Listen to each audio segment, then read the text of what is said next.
¿Qué tal? Muy buenas noches, bienvenidos a esta Quinta Esquina, un jueves más en el que vamos a hablar de números. Y ya estamos hablando de números, no saben ustedes los quebraderos de cabeza que nos dan. Bueno, seguro que lo saben. Bueno, pues vamos a hablar de ello en esta noche con nuestro invitado, pero antes voy a saludar a quienes me acompañan en esta mesa. Tamara Hernández, bienvenida de nuevo, me alegro que estés aquí. Muchas gracias, ¿qué tal? Buenas noches. Y a mi derecha, Felipe Ramos. ¿Qué tal? ¿Cómo estás, Felipe? Bienvenido. Muy bien, muchas gracias. Que hemos sacado la calculadora y estamos echando muchos números. Vamos a ver si nos ayuda nuestro invitado de esta noche, Pedro Pisonero, director general de Iberaval. Bienvenido. Muchas gracias. Bueno, vamos a hablar de economía, vamos a hablar de números, efectivamente, pero bueno, estamos a punto de, no a punto de finalizar, pero a poquitas semanas de que termine ya este año 2025.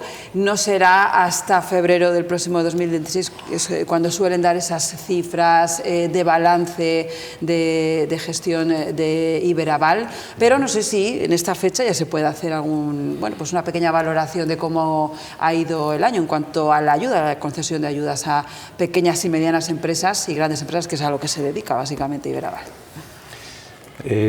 Pues claro que se puede hacer. Se puede contar qué es lo que ha pasado hasta el mes pasado, que son ideas gruesas, vamos contándolas.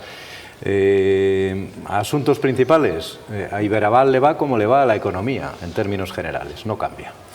Primer planteamiento. Segundo, desde el punto de vista de actividad, nuestra actividad, la mejor forma de medirlo es por los avales que tenemos vigentes. Como hay 40.000 socios, da una idea bastante buena, no es perfecta, pero bastante buena de lo que está pasando en la economía. Los datos de este año es que creceremos en torno al 6% en los avales que tenemos vigentes, ligeramente por debajo del año anterior, pero crecimiento sin duda. Y desde el punto de vista de resultados, costes, cómo marchan las empresas, uno de los principales costes es cuántos problemas de morosidad tenemos. Si hubiera muchos problemas de morosidad, tendríamos unos costes muy altos. No está ocurriendo. Las empresas están funcionando razonablemente bien. Siempre hay problemas. Esto es una campana de Gauss y hay problemas en una parte de la campana pequeñitos. Pero el resto está funcionando francamente bien.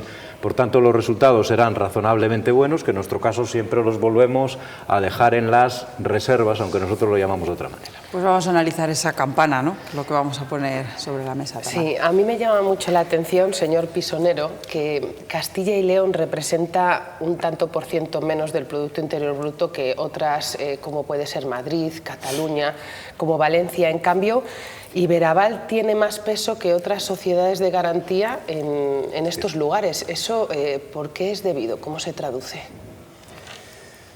Pues casi todo tiene respuestas sencillas, después de darle muchas vueltas a las cosas, pero tiene respuestas sencillas. En su momento planteábamos, y esta pregunta la hacemos en términos generales la respuesta que damos es, hombre, necesitamos ayudas o necesitamos infraestructuras. ¿Y cuál es la clave de Iberaval? Pues yo creo que la clave de Iberaval son personas.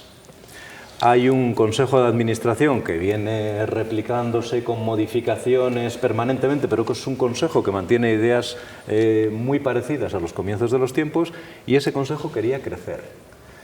Crecer mantenidamente en el tiempo nos lleva a que una sociedad que trabaja sobre todo en Castilla y León, que tiene un PIB en torno al 5%, más o menos de todo el nacional, ahora mismo represente el 21% de la actividad que se hace en España. Y la clave, desgraciada o afortunadamente, son personas. ¿Es verdad que hay apoyo de gobiernos regionales? Sí, es cierto, sobre todo el nuestro de aquí. La colaboración público-privada. Exacto, esa es una clave. Porque la parte pública tiene ventajas que son indudables, nos pongamos del lado que nos pongamos, pero tiene inconvenientes que también son indudables, nos pongamos del lado que nos pongamos. Y igualmente nos ocurre en la parte privada. La combinación de ambas está resultando, de momento, en un éxito francamente positivo y yo creo que muy beneficioso, sobre todo para las pymes y autónomos de Castilla y León. Oiga, desde su punto de vista, ustedes como sociedad de garantía son avalistas y avalistas de proyectos. ¿Castilla y León es emprendedora? Menos que la media nacional. Las cosas hay que llamarlas como son. Apreciablemente menos que la media nacional. En cambio es muy fiable. Es decir, se emprende menos, apreciablemente menos, pero los proyectos que se ponen en marcha tienen más éxito que en la media nacional. Somos así, es nuestro carácter, somos menos emprendedores. Ahora, eso sí, cuando nos ponemos a hacer algo, somos de orejeras, nos fijamos en ello e intentamos sacarlo para adelante. Salen apreciablemente más que nosotros. Pero ¿por qué cree que somos, tenemos más miedo, somos más cautos, somos más precavidos, nos da más miedo el lanzarnos a una aventura empresarial, a una aventura autónoma? Quizás cuesta también, o debería ser una tarea, el emprendimiento desde los más pequeños, desde la familia, desde el colegio, una asignatura pendiente. Pues yo creo que mejor contamos las cosas al menos como las veo, que no es probablemente lo más correcto para comentar, pero creo que merece la pena decirlo. Es nuestro carácter. El carácter de cada zona, en campana de Gauss, siempre en campanas de Gauss, en media, es de esas características. No somos especialmente emprendedores. En cambio, sí somos muy firmes, aguantamos muy bien y tenemos objetivos claros. Y somos serios trabajando, lo cual es una ventaja desde mi punto de vista. ¿Qué es lo que nos falla? Pues yo creo que lo que vemos todos, y no pasa nada por decirlo abiertamente. Nuestros, voy a decir mis padres, pero podrían ser ya los abuelos, salieron de una guerra civil. Y en una guerra civil no se podía más que empujar y empujar y empujar para sobrevivir, si era posible, para mejorar. Lo hicieron sin pensar en nada más que en el futuro de sus propios hijos. Y les salió fantástico, las cosas hay que contarlas como son, les salió fantástico. Y hay que agradecérselo, que creo que lo agradecemos pocos. Nosotros ya disfrutamos de una posición en la que nuestros padres nos ayudaron mucho. Y creo que eso hizo que a nuestros hijos les exigiéramos apreciablemente menos. Nuestros padres nos exigían bastante, nosotros a nuestros hijos les exigimos menos. Y me temo que el futuro viene por ahí. ¿Eso qué hace? Pues lógicamente que tengamos personas que consideran que tienen más apoyo que lo que teníamos los demás. Los demás nos teníamos que buscar la vida. Hasta ahí, así de sencillo es. En ese ámbito, una duda. Cuando alguien se acerca a Iberaval para pedir ayuda para poner en marcha cualquier negocio, ¿ocurre el escenario de que lo tenían pensado y a lo mejor, pues por lo que sea, no sale? Es decir, hay negocios o emprendimientos que se frenan incluso antes de que se puedan llegar a formalizar. ¿Eso lo ven ustedes? Sí, siempre. Siempre hay un porcentaje de proyectos que no llegan a implementarse. Quiero decir que hay iniciativa, pero a lo mejor en un punto del camino dicen, mira, desisto, por lo que sea, o no me van a dar los números. ¿Por qué, no? ¿Qué error cometen las empresas de Castilla? Quiero decir, si ahí en Iberaval se podrían tener un escenario de hacer algún pequeño balance o una radiografía, ¿no?, de esa realidad. En mi opinión, la razón principal es que no somos emprendedores. El gran grueso de los proyectos que llegan suelen ponerse en marcha. Siempre hay un porcentaje que se cae, pues porque algún socio no continúa, porque descubren que hay un problema, porque nosotros mismos les decimos, oye, el planteamiento que estáis haciendo desde nuestro punto de vista no es correcto, modifícalo en lo que tú entiendas que debe de modificarse. No suelen fallar ahí los proyectos. Los proyectos fallan esencialmente porque tomas decisiones en las que te equivocas. Y hay que asumirlo. Es que equivocarse es algo que nos ocurre a todos los días varias veces. Es natural. Cuando te juegas tu dinero, obviamente lo pones en riesgo y puede fallar. Pero me quiero quedar en la parte positiva, que si no lo planteamos en negativo. Desde nuestra experiencia, el 80 no llega, 70 y muchos % de los proyectos que se ponen en marcha acaban continuando al 5º año. No a la inversa, como se suele decir habitualmente. Pongamos en marcha proyecto y aceptemos socialmente que cuando uno pone en marcha un proyecto y fracasa, es una parte de aprendizaje, no es una cruz para toda la vida, como me temo que hacemos los castellanos. ¿Y cuáles son los proyectos que más prevalece a la hora de decir sí, Iberaval? Pues suelen ser proyectos en los que las empresas quieren crecer. Un autónomo, cuando empieza, todas las empresas tienen un objetivo de crecimiento durante toda la vida, a pesar de que aquí lo llamemos de otras maneras y demás. Un autónomo empieza y factura, no sé, en una tienda comercial mayorista, por poner un ejemplo, y factura muy poquito, y de repente ve que las cosas le van bien, había alquilado una nave, necesita una nave más grande y además necesita más stock. Pues este tipo de operaciones son las más habituales, no son los emprendedores lo más habitual. Emprendedores en todas las sociedades de garantía, incluso en la banca no es lo habitual los emprendedores son los otros. Y vuelvo a retomar un tema que creo que merece la pena que lo valoremos. Nosotros tenemos un porcentaje de emprendimiento muy bajo en España, en Castilla y León también, pero en España el porcentaje de emprendimiento es muy bajo. En otros países el porcentaje de emprendimiento es bastante más alto. Uno de ellos, y lo siento por el nombre, es Israel. Tienen un porcentaje, independientemente de las cuestiones políticas, que ni entro siquiera. Porque en Israel las familias les dicen a sus hijos que lo mejor que pueden hacer es poner en marcha un negocio. ¿Nosotros les decimos eso a nuestros hijos? Me temo que la respuesta es no. ¿Y qué riesgo corremos como sociedad si dejamos de emprender, si no emprendemos, si esto no sigue? Pues yo creo que es evidente. Si ustedes pasean por el centro de cualquier capital de Castilla y León, incluida Valladolid, solo tienen que hacer una foto y calcular la edad media. Y verán cuál es la edad media. Lo pueden hacer igualmente en Madrid. De cualquier calle concurrida hacen una foto y calculan la edad media. Nuestra edad media está 15 años por encima de la edad media. Y es muy fácil, solo es verlo, solo es abrir los ojos. Aquí no hay nada de macro. La macro dice lo mismo, pero no hay nada de macro. Si somos siendo una sociedad cada vez con más edad, la probabilidad de que haya más emprendimiento no es muy alta.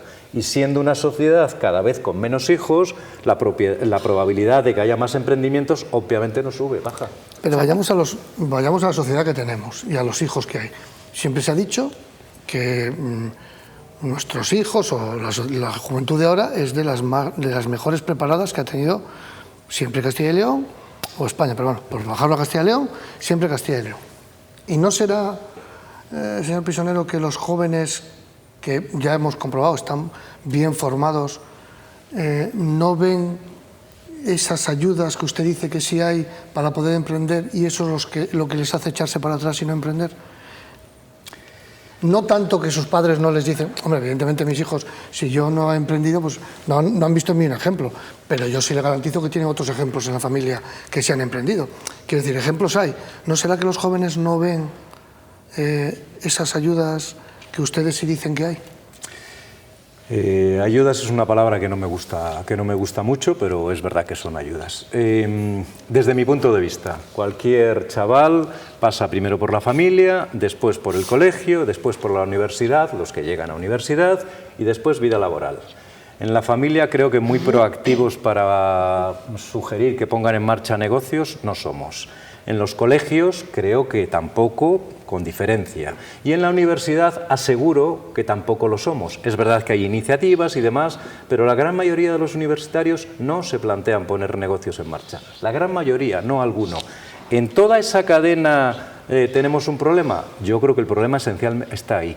Todo es multifactorial, hay muchos factores que influyen, pero en mi opinión el problema es educacional. Nuestra sociedad es la sociedad de los que continúa a los padres que trabajaron como leones y queremos beneficiarnos del trabajo que hicieron ellos y a nuestros hijos del trabajo que hacemos nosotros.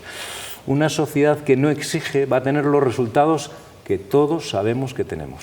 Yo voy a romper una lanza por los estudiantes y los jóvenes, porque creo que llega un punto en que, bueno, hay que educarles, pero llegan a tener su propio criterio y tontos no son. Quiero decir, hace poco veíamos esas concentraciones de autónomos, ¿no?, que hablaban de, yo escuchaba, ¿no?, pues en estas cosas que te salen en redes sociales, este chico que facturaba 4.000 euros, pero claro, si le tengo que pagar autónomos, dar esto, pagar el IVA... Entonces, claro, al final echan sus cuentas y dicen, vamos a ver, si a mí me va a quedar lo mismo trabajando por cuenta ajena que llevando mi negocio, con lo que supone para un autónomo llevar su negocio, que todos aquí yo creo que en algún momento sabemos lo que hemos sabido o sabemos lo que es eso. Creo que también son inteligentes, echan sus cuentas, no están en ese momento en el que tienen que tirar para adelante, sí o sí, porque han vivido y viven en una situación de vida muy concreta y dirán, pues, ¿para qué voy a romperme más la cabeza? Creo que eso es importante. Y no depende de Iberaval, porque Iberaval está ahí para ayudar a quien sea. Y más que nada es si la política actual está ayudando o frenando a las empresas ahora mismo.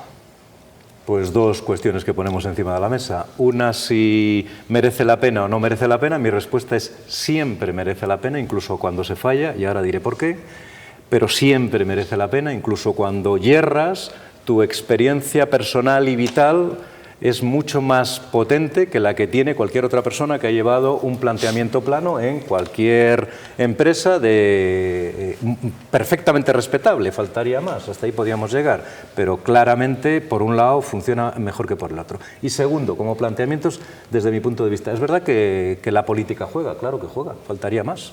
Si nuestros impuestos crecen, pues lógicamente nuestro número de autónomos bajará. Si nuestros gastos sociales crecen, y parece que no queda más remedio que crezcan, pues nuestros autónomos bajarán. Es dato, es sencillo, es así. Yo siempre me he planteado, después vamos a la política, me he planteado una cuestión, a lo mejor es una tontería, pero si yo quiero emprender, ¿dónde voy a pedir el crédito? ¿Al banco o a Iberaval? Yo obviamente sugiero que Iberaval. ¿Pero por qué? ¿Por qué? La explicación es muy sencilla. Es que esa es la pregunta. Por simplificarlo, hay más factores, pero Junta de Castilla y León apoya a Iberaval por unas vías que no quiero complicar y demás, que acaban llegando siempre al empresario. Eso nos permite hacer operaciones de más riesgo, que la banca no puede. Y hay un segundo planteamiento, que es que nosotros siempre reaseguramos una parte, por tanto podemos asumir más riesgo. ¿Todos los riesgos complejos los podemos asumir? No. Seleccionamos los riesgos complejos, pero esos riesgos los podemos asumir. De hecho, es un compromiso nuestro que vuelvo a repetir, porque es un eslogan de toda la vida, que ningún proyecto viable se quede sin financiación. Podemos equivocarnos, nos equivocamos, eso no tiene ninguna duda. Pero el grueso, la gente que entra por Iberaval, sabe que nosotros nos comprometemos a intentar sacar adelante ese proyecto. ¿Lo sacamos todos? No, pero una mayoría, sin duda. ¿Y es buen momento ahora para emprender, para montar una empresa? Pues esa es una respuesta ¿Está? bien ¿O 2026? No sé, ¿cómo se plantea? La respuesta es sí. ¿Por qué? Y no todo el mundo opina igualmente. En el año 2021, para no hablar del año 2020, que ya estábamos saliendo de pandemia, todo el mundo dijimos que esto se complicaba. Algunos ya dijimos que no. En el año 2022 dijimos que esto no mejoraba. Algunos dijimos que no. En el año 2023, 3/4 de lo mismo, y en el 24 igual. Y en el 25 lo mismo. 5 años perdidos si no has invertido, porque resulta que pensábamos que las cosas van a ir mal y tiene pinta de que a las empresas le va razonablemente bien. Facturan más, ganan menos, es cierto, esa parte cada vez es más evidente, ganan menos, al menos de los balances que nosotros vemos, balances y cuentas Quizás por de más resultados. gastos. Sí, claro. O sea, Bueno, ganarán menos las pequeñas. Los euros no se... Me va a Bueno, perdonar las grandes usted. ganarán menos también, pero... nosotros las grandes no las tratamos. Claro, ganarán menos O sea, las pequeñas. nunca Ayer acabamos de ver que hemos- Inditex Un tanto por ciento de ayer gasto. acabamos de saber que Inditex ganaba 4.000 millones de euros. O sea, quiero decir, ganarán menos las pequeñas. Estas cosas son las Y de las ganarán que- menos de las las que grandes nosotros también, hablamos. imagino, Bueno, ¿no? yo Que hablo de afectará a datos. todos. Hablo de datos y Inditex ganaba más. Pero quiero decir, No tengo duda que Inditex gana más. ganarán menos las pequeñas. Por cierto, y los que entendemos que la economía sigue siendo la economía clásica, estamos muy felices de que las empresas ganen cada vez más y algo infelices de que no ganen cada vez más, porque eso es el futuro de las empresas, por cierto, y de los trabajadores que estamos en ellas, y de los que financiamos, que les financiamos a ellas. Si eso falla, Sí, no habrá impuestos tampoco. Sí, yo no digo que sea malo que ganen más, cuidado, no he dicho eso. Digo Pero- lo que es. Lo que yo sí le quería decir, vale, todo muy bien. Explíqueme, la política crispada, no hay presupuestos a nivel nacional, tampoco los hay en Castilla y León, porque los han bloqueado en las Cortes PSOE, Vox, bueno, y la oposición, pero la economía va fenomenal. Usted, que es un entendido de esto, ¿lo puede explicar? Sí. Por lo menos la macroeconomía, la de los bolsillos de los Puedo- ciudadanos es otra historia. Puedo dar mi visión y yo entiendo que no todas las visiones son iguales. O sea, no vale en medicina lo mismo mi visión, que soy un economista que de medicina no sé nada, que la visión de un médico. No vale igual. Hasta donde yo veo, en la economía siempre hay 3 sectores. Esta es la manera de valorar la economía. Las familias, las empresas y lo público. ¿Vale? 3. ¿Cómo están funcionando las empresas? Razonablemente bien. Siempre en campana de Gauss, insisto. Hay ejemplos de que funcionan francamente mal y están teniendo problemas, otros de que funcionan fantásticamente. Pero la media está funcionando razonablemente bien. En las familias, es verdad que con pérdida de capacidad adquisitiva, las familias son bastante sensatas y equilibran bastante bien su presupuesto. De hecho, desde la crisis anterior de la subprime de 2008, con todo el tema inmobiliario y demás, la deuda de las familias ha bajado, no ha subido, ha bajado. En las empresas 3/4 de lo mismo, gestionan francamente bien. No puedo decir lo mismo de todos. Y la economía está interconectada. Lo que le pasa a las familias y a las empresas le acaba pasando al Estado y a la inversa. Hay que buscar los equilibrios y es evidente dónde estamos desequilibrados. ¿Dónde? O sea, que quiere decir que la economía va bien porque nosotros estamos siendo responsables, básicamente. Absolutamente. Sí, pero, ¿Vale? O sea, desequilibrio está en la política. Sí, y usted dice que el crecimiento de las empresas, que están a favor, que cuanto más se gane, más crezcan las empresas, pero eso está claro que por parte del Gobierno central no es así. Se ve diariamente con cada cambio y con cada medida. No sé qué 3 medidas económicas le podría pedir usted al Gobierno central para poder trabajar mejor las empresas. No la voy a pedir yo, voy a utilizar las mismas que utilizan las empresas. Las empresas lo que están pidiendo es que les dejen hacer evitando interferencias. Es muy sencillo. Una de las interferencias son las subidas de costes sociales por una parte y por la otra parte estamos hablando de los costes impositivos. Si no suben, las economías acabarán funcionando mejor, no tiene duda. ¿Cuál es la parte de desequilibrio? La parte de desequilibrio la sabemos todos. Tenemos déficit público sistemático en los últimos años, tenemos incremento de deuda pública sistemática. Pues las cosas son sencillas, solo hay que saber qué es lo que va a ocurrir cuando yo tengo en una familia más deuda. Pero aún así usted no es pesimista, usted dice que no hay razones sólidas para ser pesimista. No lo soy. Mi optimismo es bien sensato, desde mi punto de vista, en el sentido siguiente. Las previsiones que hay para el año 2026, que ya estamos todos empezando a decir, uy, el 26 va a venir complicado. Pues no, no va a venir complicado. Puede estar complicado en otros ámbitos con muchísimo ruido, que no digo que no, pero gracias a Dios las familias y las empresas están yendo por un camino con muchísimo menos ruido que en el resto. Está funcionando esa parte francamente bien. Las previsiones, Banco de España, para que no digamos que vamos a las BBVA Research y CaixaBank Research, que suelen ser las que más miro habitualmente, son las mismas, son de crecimiento en todos los casos. Son previsiones de crecimiento, ¿vale? En todos los casos. La parte que manejamos nosotros de las empresas son previsiones de presupuestos más altos. ¿Es razonable pensar que las cosas se van a torcer para el año que viene? No. ¿Y para el siguiente? Yo no veo indicadores de que vayan a fallar. Insisto, hay cada vez más divergencia entre el planteamiento social político del planteamiento económico. Van por caminos distintos. Gracias a Dios. Imaginemos por un segundo qué ocurriría si en el planteamiento social económico se convierte a lo que tenemos en el planteamiento social político. Sería. Hay muchas empresas que no deciden emprender, o no deciden ponerse en marcha por cómo está la situación política. Es algo que les da inseguridad y que deciden pues dedicarse, pues lo que decía Reyes, a trabajar para otras personas porque al final no ven viabilidad o tienen ese miedo para poder emprender o poner en marcha su negocio. Hasta donde yo llego, yo me dedico a hacer encuestas en cada acto al que voy, no se libra ninguno de los empresarios de la pregunta de cómo van las cosas. Ninguno se libra. Y la respuesta suele ser enfadada porque entienden que la política económica les viene de frente, pero cuando les preguntas sobre su empresa, ellos siguen trabajando y empujando por su empresa. Es verdad que hay empresas que están decidiendo, o autónomos que están decidiendo dejarlo. Es cierto, no nos vamos a engañar, pero el porcentaje es muy pequeño. Si fuese grande ya no funcionaría. Y además hay que empezar a añadir otra variable, que es en los proyectos nuevos proyectos que se ponen en marcha de emprendedores, ¿son de originarios o de oriundos españoles? Y la respuesta empieza a ser ya que no. La respuesta empieza a ser que hay mucho inmigrante que trabaja muy bien porque tiene mucho hambre.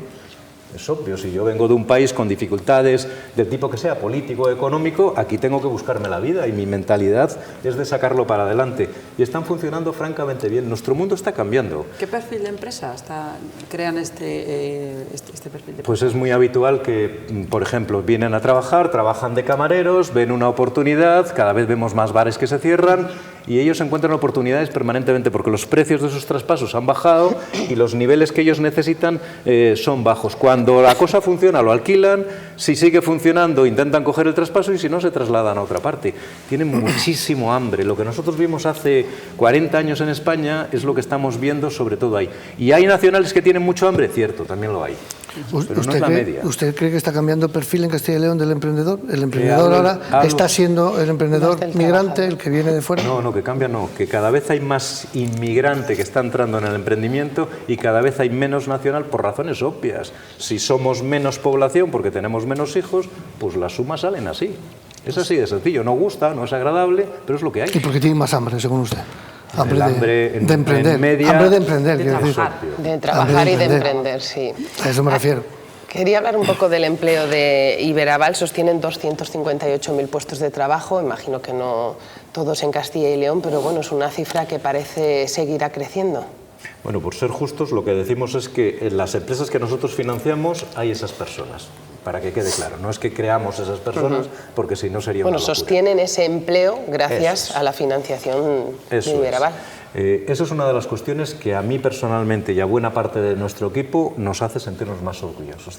Al final hay un planteamiento de utilidad. Dices, pero esos 1.750 millones que estamos sosteniendo, ¿son útiles o no son útiles?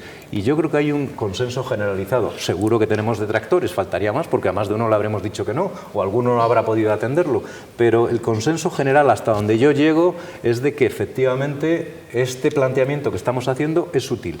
¿Por qué? Porque hay una parte que la hacemos en la economía sustancial en la que podemos trabajar y hay otra parte de emprendimiento que ahí difícilmente las entidades financieras pueden atender.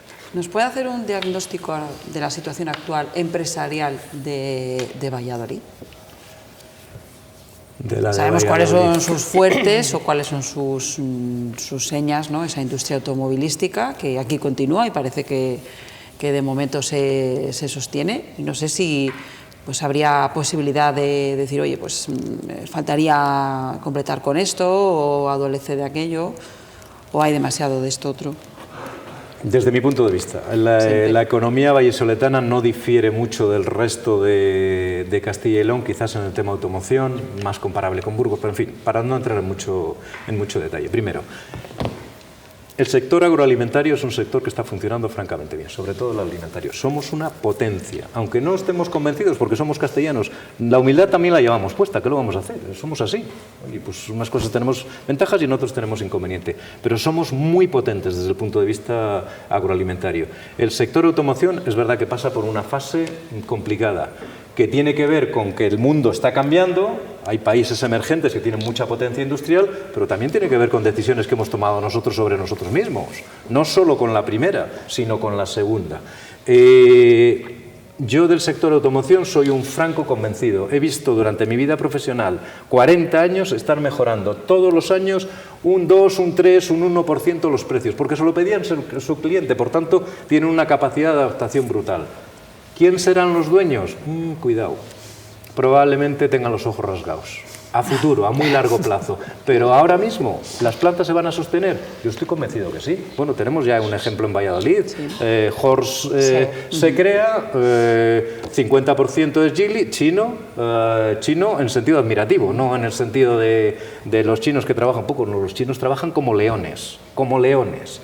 No es referencia mía, es referencia de terceros que plantean cómo se trabaja allá.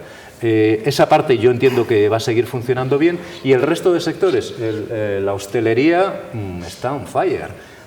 Los hoteles, se están construyendo nuevos hoteles y ampliando las plazas hoteleras. Nuestro mundo ha cambiado, hemos cambiado el tener vivienda, que para nosotros era un objetivo prioritario, y probablemente tener coche, que en realidad nos daba independencia, a un futuro en el que los jóvenes no ven de ninguna manera interesante tener coche y la vivienda es algo que se les complica. Hemos cambiado mucho desde pandemia, últimos 5 años, y eso también yo creo que les ha ayudado, porque yo creo que también Iberaval es cuando más ha pegado el impulso, ¿no? Sin duda. En pandemia, pero por ser justos, yo creo que ahí todo el mundo hizo su trabajo y no lo hemos valorado suficientemente. Bien, ¿recuerdan que la banca tenía que trabajar desde casa? Le podías llamar a cualquier hora, a cualquier bancario, te atendía a cualquier hora. Sabían que era un objetivo que teníamos todos de sacarlo para adelante. Caramba, se hizo fantásticamente bien, fantásticamente bien. También en Madrid lo hicieron fantásticamente bien. Hombre, yo reclamo un poco que seamos capaces de buscar una cierta cohesión que no encontramos de ninguna manera. Y pero tan diferente de verdad pensamos unos de otros. ¿De verdad lo pensamos tan diferente? Yo estoy convencido que el 80% del ámbito político contrario al que el que yo tengo no piensa en un 20% distinto de mí, pero estamos hartos de buscar el 20% de diferencias. ¿Y usted teme que ese 20% del ruido pueda perjudicar a la economía? Sin ninguna duda. La economía, cuanto mejor funciona, es cuando más paz tenemos. Y ahora la pregunta que me hago es, ¿tenemos paz ahora? Parece que tenemos bastante paz. Es verdad que las medidas económicas vienen en el sentido que no todas... ¿Tenemos más paz o nos hemos acostumbrado a vivir en el ruido, como dice Felipe? Porque ya llega un estado en el que tienes que ir tragando con lo que hay, entonces te acostumbras a trabajar ves normalizadas cosas que antes, hace 20 años, no hubiéramos normalizado. Yo creo que es indubitado que tenemos más paz. No hay líos, no hay follones, no hay huelgas, no hay manifestaciones, prácticamente no hay nada. No hay ruido. En la parte económica y en la parte social. ¿Dónde está el ruido? Pues lo vemos todos, en la parte política. Es que no tiene vuelta de hoja, las cosas son así. Y me gustaría decir otras cosas, pero lo que hay es lo que hay. Y es así. Cuando haya ruido, si lo hay, tendremos problemas desde el punto de vista económico, sin ninguna duda. Pero comparado con hace 20 años, hay ruido. Y hay un ruido diferente y un ruido al que nos hemos tenido que acostumbrar. Que pueda beneficiar ese ruido en determinadas cosas o no, pero muchas veces ese ruido crea inseguridad a las empresas. La inseguridad ya la hemos aceptado. Hay que aceptar que el mundo ya no es tan estable como era en su momento. Tampoco es tan inestable como decimos que hace 20 años era, ¿eh? Hace 20 años, voy a recordar algo que creo que merece la pena. Yo tuve la mala suerte de vivir la crisis del petróleo. La crisis del petróleo fue que el petróleo multiplicó por 3 y simplemente era porque había una guerra en el Oriente Próximo. Creo que ahora hay una guerra o está a punto de haberla o a terminarse o algo por el estilo en el Oriente Próximo. El precio del crudo ha subido poquísimo. Algo ha ocurrido, ¿no?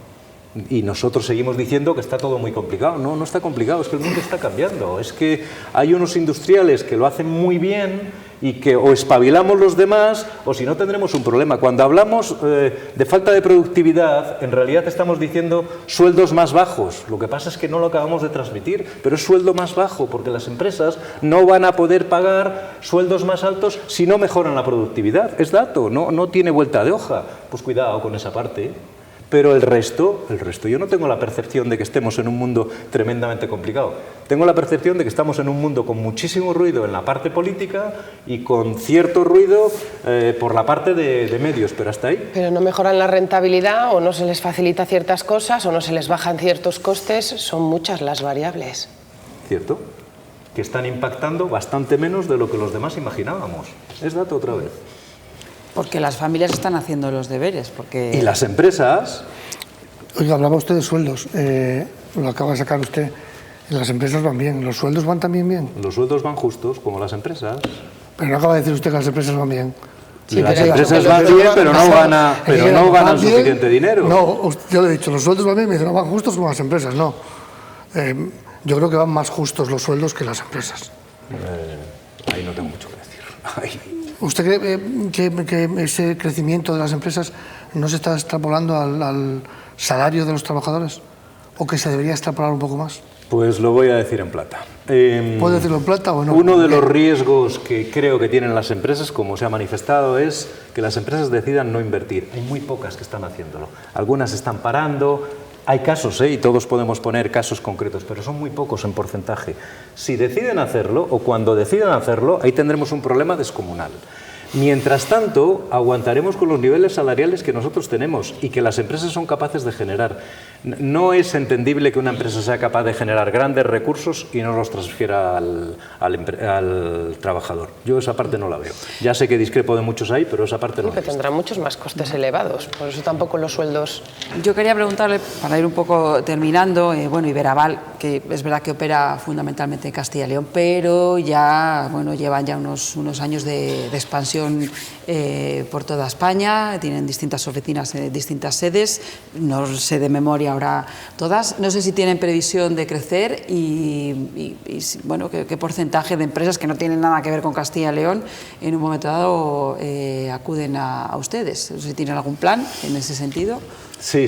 Pues lo más representativo, que además es muy visible, recientemente hemos culminado una fusión que nos ha llevado 2 años poder negociarla y culminarla, un proceso de fusión con la cántabra de Sogarca. Era muy pequeñita, pero eso permite que podamos trabajar en toda Cantabria de forma importante. Nos estamos planteando un crecimiento en forma de mancha de aceite hacia Castilla-La Mancha, probaremos. ¿Cuál es nuestra filosofía? Nuestra filosofía es que las empresas que crecen tienen mejor futuro que las empresas que no crecen. ¿Requiere más esfuerzo? Sí. ¿Asumes más riesgos? También, pero con una buena gestión creemos que las cosas pueden seguir marchando. Por tanto, nuestro objetivo seguirá siendo crecer. Eso sí, nuestras raíces nacieron en Castilla y León y no se van a olvidar nunca. O sea, que quiero decir que una empresa que quiera hacer algo en Murcia, ¿ustedes le atenderían? ¿O si vienen a Castilla y León tendrán esa preferencia?